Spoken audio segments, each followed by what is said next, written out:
Hello, I'm Matthew Shilvock, the General Director of San Francisco Opera, and it's a joy to welcome you to our 26-27 season, our 104th.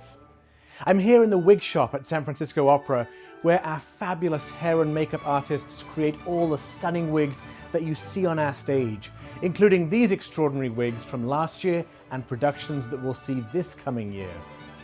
I am so proud that we have this level of artistry right here in San Francisco. Before delving into the new season, I wanted to take a moment to reflect on what we just experienced in 2025 at San Francisco Opera.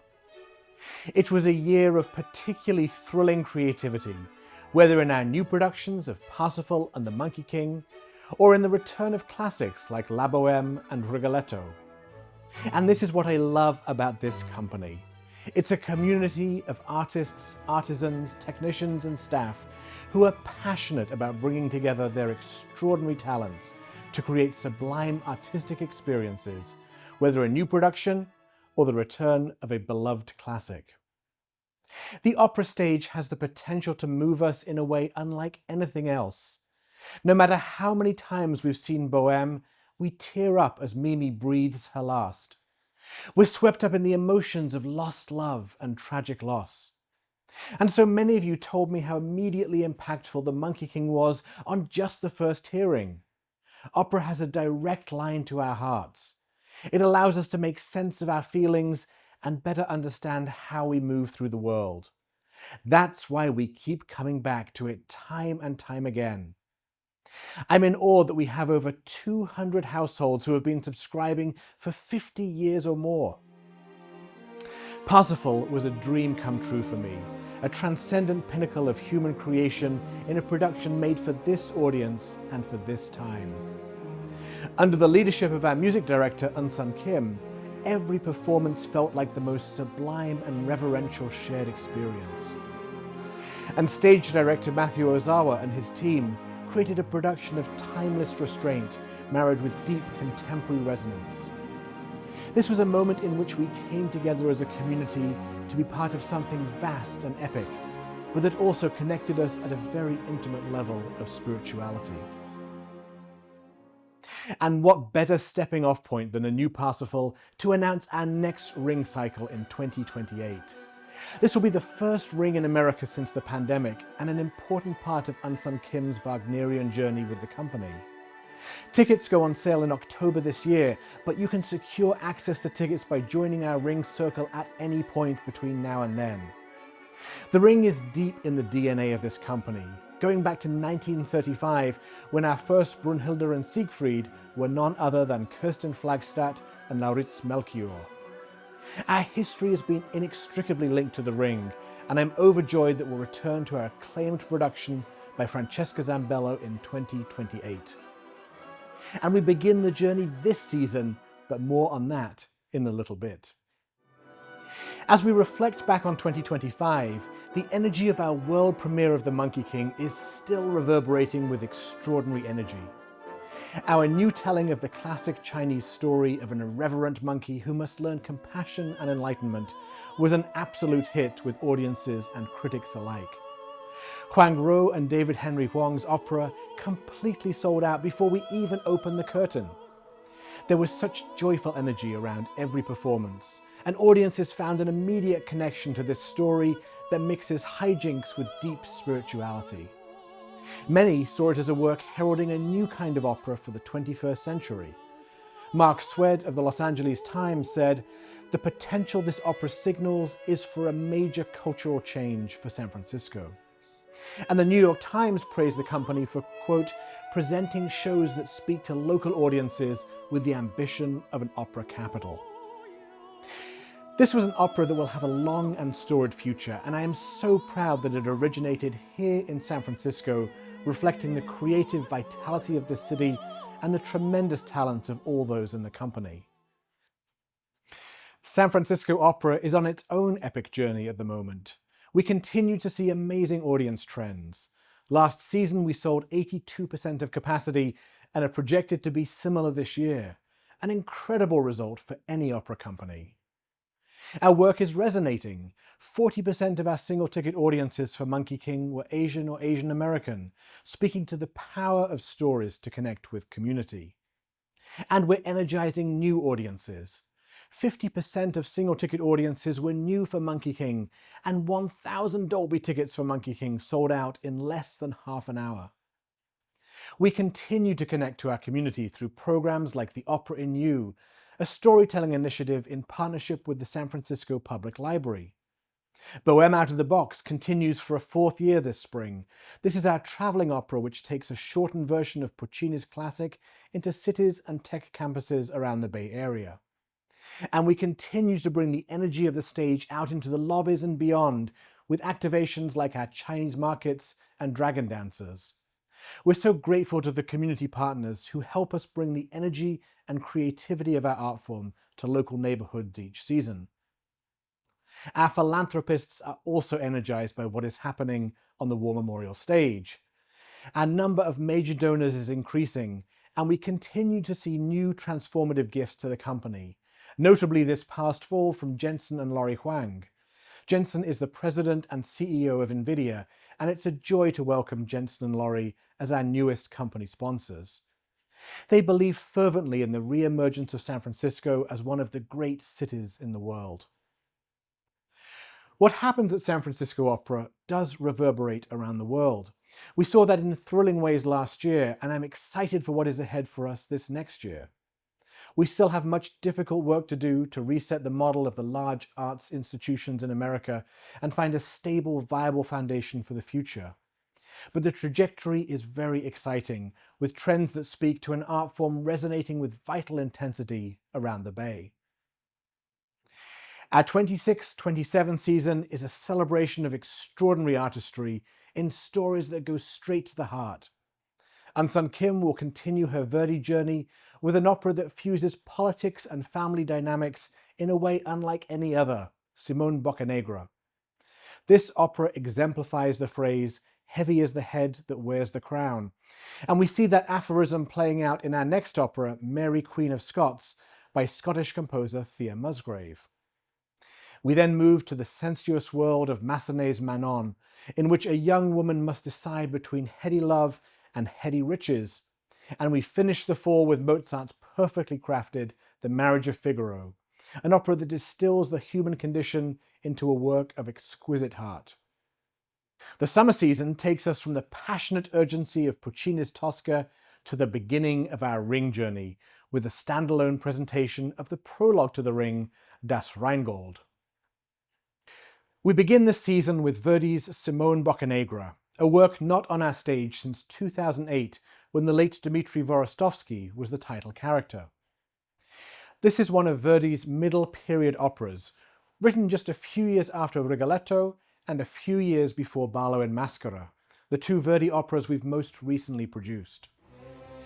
Premiering just a few years before the unification of Italy in 1861, this is an opera that seethes with political urgency as the Doge, or leader of the Republic of Genoa, must first gain the trust of his people and then hold onto that power amidst the machinations of those bent on his downfall.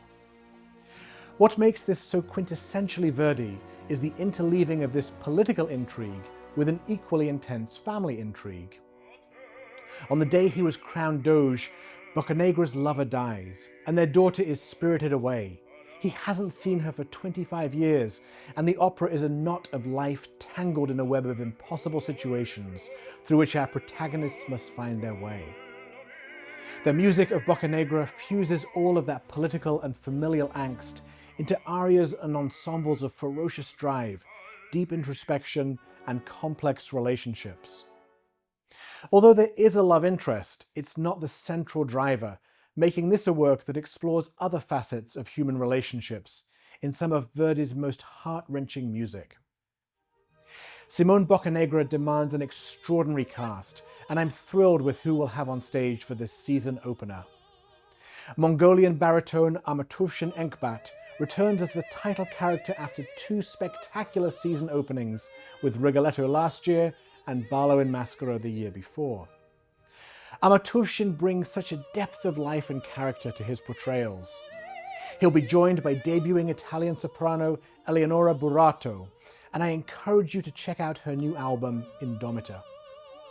Christian Van Horn will return as the antagonist Fiesco, and American tenor Joshua Guerrero will make his debut as the love interest Adorno.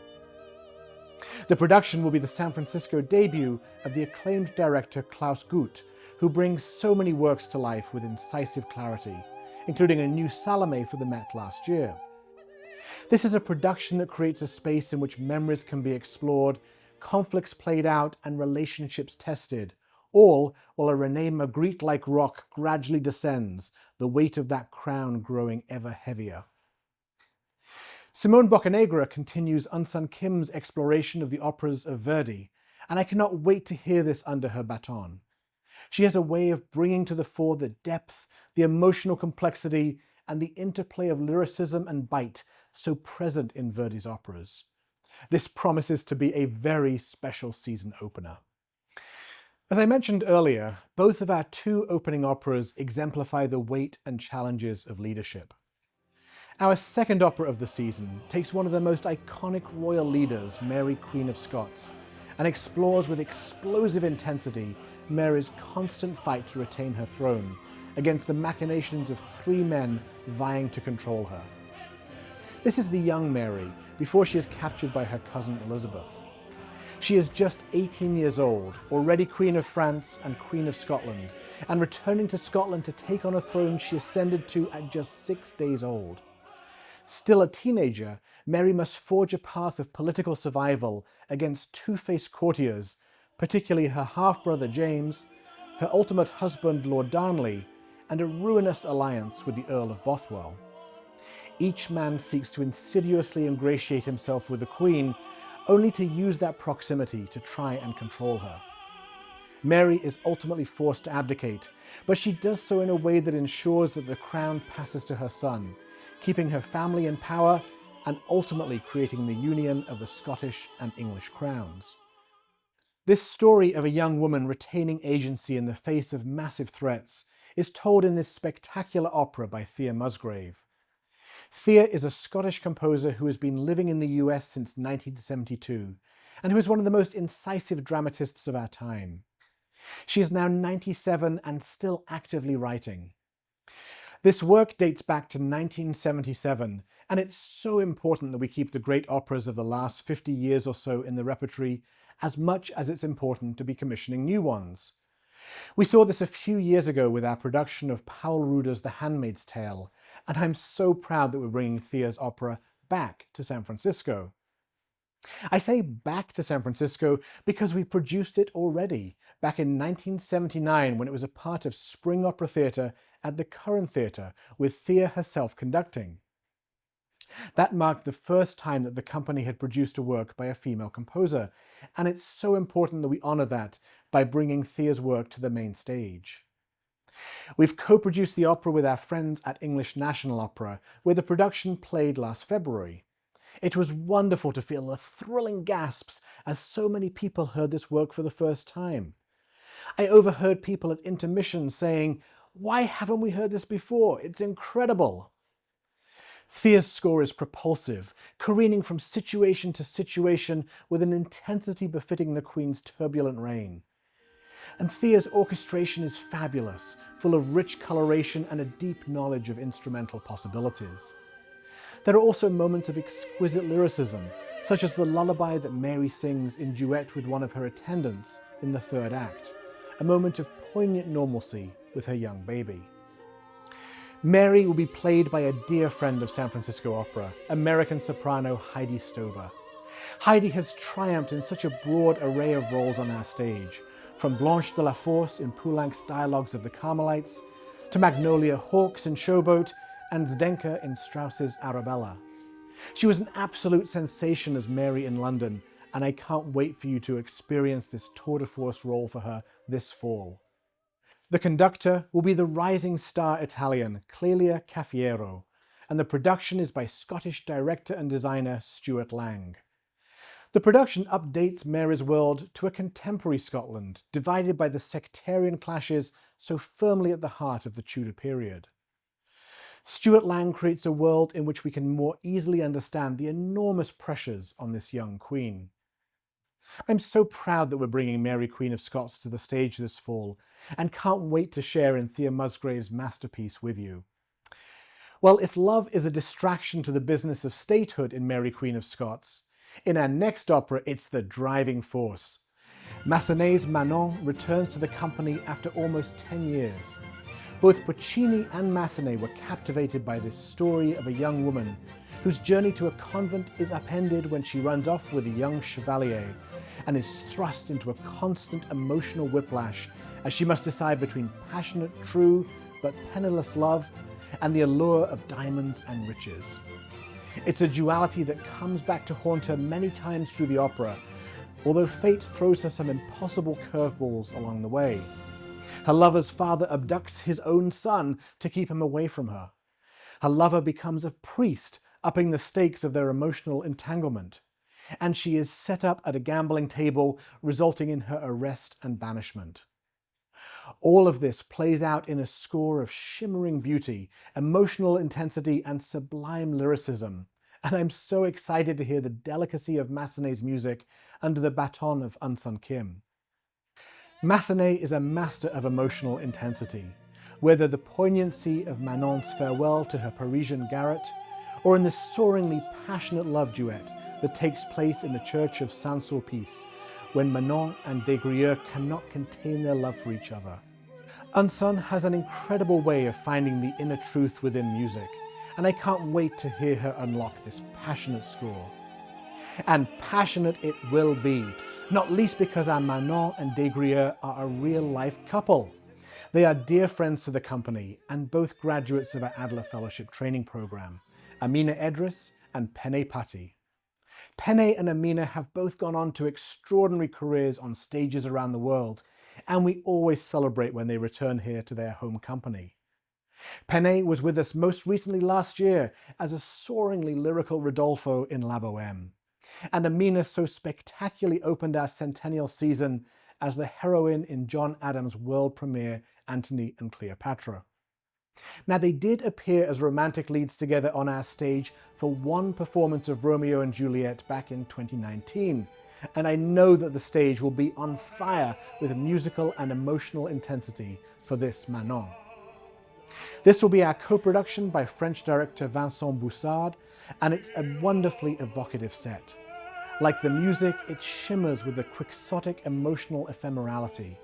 A large reflective wall and reflective floor allow us to move fleetingly between the physical and emotional worlds that Manon inhabits, while the costumes are a playful take on 19th century styles, conveying both the impetuousness of young love and the formality of the world which ultimately censors Manon's carefree ambitions.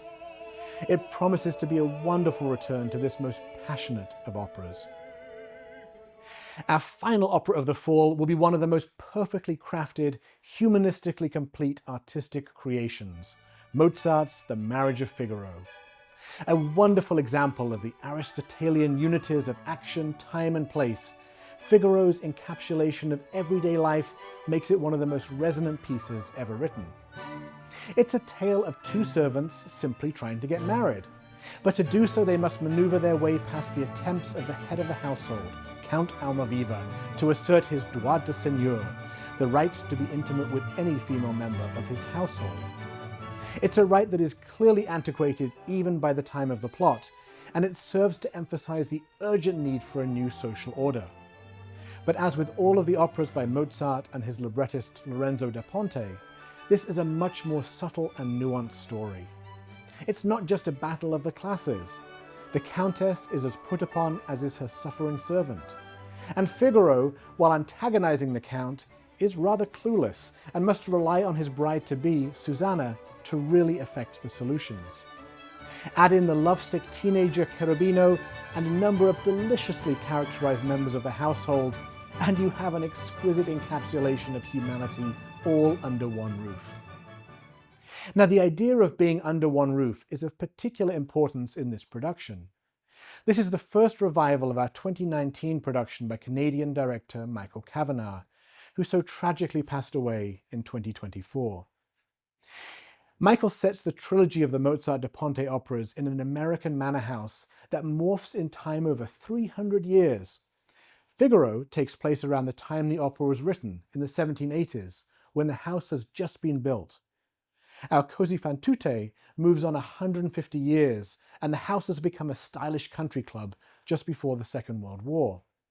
And the Don Giovanni moves forward another 150 years into a dystopian future. Bringing back Figaro this fall is particularly meaningful, as this production represents both the birth of the manor house and also the birth of a nation. For Beaumarchais, on whose play the opera is based, Figaro was a commentary on the French Revolution, and so to set this at the birth of the American Republic is a seamless transfer. And what a perfect way to celebrate America's semi-quincentennial, or 250th birthday, on the opera stage. An opera of new beginnings, set in a country of new beginnings and limitless possibility.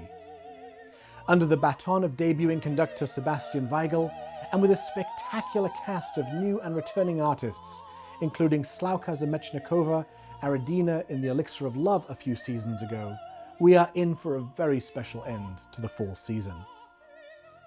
I should note that The Marriage of Figaro is the second of a series of 3 related plays by Beaumarchais, the first being The Barber of Seville.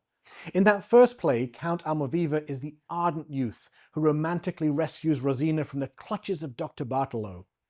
By Figaro, they've married, and Rosina has become the Countess. This year you can see the story and progression, with The Barber of Seville on stage this June, and then Figaro this fall. It's a poignant reminder of the trajectories that we go through in life, and how the ardent yearnings of young love can give way to the tribulations of life. Just in case you're wondering, the third play, The Guilty Mother, was turned into an opera by the French composer Darius Milhaud. Our summer operas reflect 2 of the great calling cards of San Francisco opera, Puccini's Tosca and the first part of Wagner's epic Ring Cycle.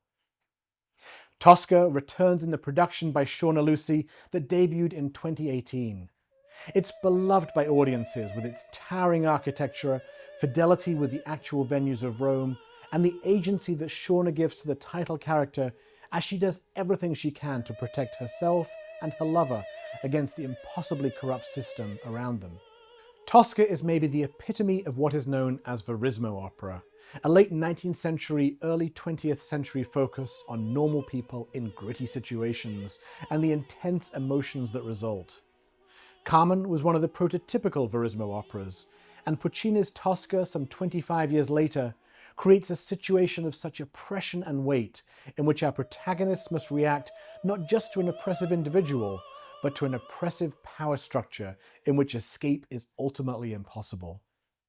There is a powerful moment in Act 2, one of the most searingly dramatic in the whole opera, when Tosca's lover, Mario Cavaradossi, is being tortured.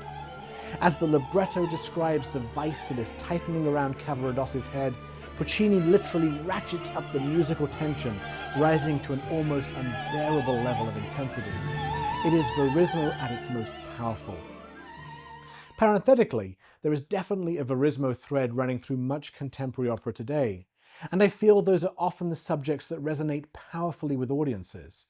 Think of Innocence, The Handmaid's Tale, and our upcoming new co-commission by Missy Mazzoli and Royce Vavrek, The Galloping Cure, which will be an exploration of the opioid crisis and the broader struggles with addiction. These are operas in which we explore subjects that are omnipresent in the news, but for which the opera stage is uniquely positioned to connect with them at a much more human level. Tosca has played a very important role for San Francisco Opera, and to some degree, it's our signature piece. It's the work that opened the War Memorial Opera House in 1932. It reopened the Opera House after extensive renovations in 1997. And we very purposefully selected it to reopen the Opera House in 2021 after the silence of the pandemic. It is an encapsulation of dramatic intensity unlike anything else, and we're thrilled to be bringing it back in summer 2027, with a new cast, including the exciting returns of soprano Rachel Willis-Sorensen and baritone Quinn Kelsey, and the debut of tenor Riccardo Massi. Clelia Caffiero will return to the podium after her debut in Mary, Queen of Scots. And then we embark upon our journey to the Ring. June 2027 will see a standalone presentation of Das Rheingold, the first of the 4 operas of the Ring of the Nibelung. Wagner's Ring is one of the great creative accomplishments of humanity, a project so vast that it took a quarter century to write and that takes the best part of a week to perform. It is a cycle that takes us on an epic hero's journey, with Brunhilde as the ultimate hero who is willing to forsake herself to reclaim the natural order of the world. But ultimately, and this is what I love about The Ring, for all of the gods and monsters and magic potions and immolations, The Ring is ultimately a domestic drama writ large. The Ring is the story of a family, albeit a pretty dysfunctional one, and they're grappling with what it means to have power, how to pass that to the next generation, and the repercussions of decisions of one generation on another. I wanted to share a little bit about why we're doing Rheingold as a standalone in June 27, and then Die Walküre as a standalone in the fall of 27, before we move into the full cycles in June of 28. Staging 4 massive operas in one short period in the summer of 28 is a near impossible feat, simply from a scheduling perspective. Although Rheingold is a mere 2.5 hours, the other 3 operas are more in the 5 to 6 hour range, and there simply aren't enough hours in the day to fully rehearse all of those operas simultaneously. So, as we did in 2011, we're programming the first 2 operas as standalones to pre-rehearse those, making possible the full cycles in 2028. It's a great way for audiences to get to know or to re-immerse themselves in this epic adventure, familiarizing themselves with the characters, themes, leitmotifs and plot lines, building the energy and anticipation for those full cycles just a few years from now. Das Rheingold is much more expository than the other Ring operas. It tells of the theft of the gold from the Rhine maidens by Alberic, and then the secondary theft of the gold from Alberic by Wotan, as he needs a way to pay the giants who have just built his palatial home of Valhalla. These thefts undermine the world order of nature and natural law, setting off a ticking time bomb as the world hurtles towards a course of ruin. There are 2 basic precepts to the Ring. Everybody desires the Ring, but once you have the Ring, you fall prey to its fatal curse. Let's just say the Ring has a high body count. I cannot wait to get back into the Ring with this Rheingold. This will be the return of Francesca Zambello's iconic production. Francesca illuminates so much contemporary resonance in Wagner's story, but always stays faithful to the original text and intent. Oft called the American Ring, her production brings Das Rheingold very close to home, charting the course of the American experiment, beginning with Gold Rush California and moving to the towering skyscrapers of the early 20th century tycoons. This will be the first time, though, that we've heard the Ring under the baton of our music director, Unsun Kim, who has been re-establishing the company as a Wagnerian powerhouse, with celebrated productions of Lohengrin, Tristan and Parsifal. In each of these, Unsun has illuminated such extraordinary depth and nuance in Wagner's scores, and is creating a new generation of Wagnerian specialists in the San Francisco Opera Orchestra. I can't wait to experience the Ring with you under Unsun's leadership. We've already announced that our new Wotan will be a great friend of San Francisco Opera, the American baritone Brian Mulligan, most recently with us as the anguished knight Amfortas in Parsifal. Joining him in Das Rheingold, the cast will include Falk Struckmann as Alberic, Judith Kutaji as Wotan's long-suffering wife Fricka, and Brenton Ryan as the god of cunning Loga. Tickets for the full Ring cycle will go on sale in October this year, but you can secure your place as a participant in the full Ring journey by becoming a member of our Ring Circle now. Just go to sfopera.com/ringcycle for more information. The Ring is an extraordinary experience that very few communities in America get to see. That it's defined this company since 1935 is a fabulous affirmation of the extraordinary stature of San Francisco Opera, and I'm so excited to be descending into the watery depths of the Rhine with you once again with the beginning of our journey, Das Rheingold, next summer. So those are the 6 operas of the 26-27 season: Simone Boccanegra, Mary, Queen of Scots, Manon, The Marriage of Figaro, Tosca, and Das Rheingold. I never cease to be in awe of the variety of worlds that we create on the opera stage and the huge emotional journeys that we go through together in the theatre. And I'm so grateful once again to our amazing illustrator, Brian Stauffer, who does such a beautiful job capturing these emotional journeys in his iconic imagery. The season will also include a concert of Richard Strauss's orchestral and vocal music conducted by Unsun Kim and featuring the return of superstar soprano Adela Zaharia, who left our jaws on the floor in her recent performance of Gilda in Rigoletto. And we continue our Pride concerts in June 27 in a wonderful celebration of the incredible community of San Francisco. Bohème Out of the Box continues, taking opera into the heart of locations around the Bay Area. And look out for other orchestra, choral and Adler concerts as we celebrate the immense talents of the artists of San Francisco Opera. It is an absolute privilege to be unveiling another season with you. Opera is increasingly unique as a way of connecting people together and reminding us of all that we share, rather than focusing on the things that divide us. Opera gets to the heart of what it means to be human, to love, to yearn, to grieve. We come together in a space free of judgment. We sit next to complete strangers and we bawl our eyes out as we are swept up in musical drama of such beautiful intensity that it unlocks emotional truths in us.